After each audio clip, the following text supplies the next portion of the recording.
পৃথিবীতে যদি মুখ উঁচা করে চলতে চাও তাহলে পিতামাতাকে কোনো সময় কষ্ট দিও না। পিতামাতা তোমার জন্য একটা মূল্যবান জিনিস। এই পিতামাতাকে তুমি ধরে রাখো। পিতামাতাকে যখন তুমি বার্ধক্য বয়সে পেয়ে যাবে তার আদর যত্ন করো এবং আল্লাহকে বলো, ও রব্বুল আলামিন, এই পিতামাতাকে তুমি রহমত দান করো, পিতামাতাকে তুমি দয়া করো, যেমনি ভাবে এই পিতামাতা ছোট অবস্থায় আমার প্রতি লালন পালন করেছে, দয়া করেছে। আপনি বলতে থাকবেন, রব্বি রাহমুহুমা কামা রাব্বায়ানি সাগীরা।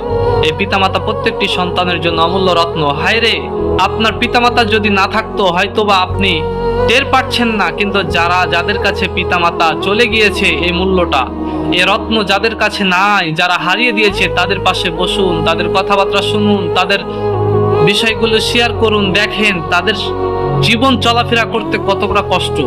আপনার পিতামাতা রয়েছে, মূল্যায়ন করছেন না পিতামাতাকে, আমি বলবো বাস, বেশ ভালো কথা। সেই দিন বুঝবেন যেই দিন আপনার পিতামাতা চলে যাবে আপনাকে ছেড়ে। সেই দিন বুক চাপড়িয়ে চাপড়িয়ে কান্না করলেও আর পিতামাতা ঘুরে আসবে না।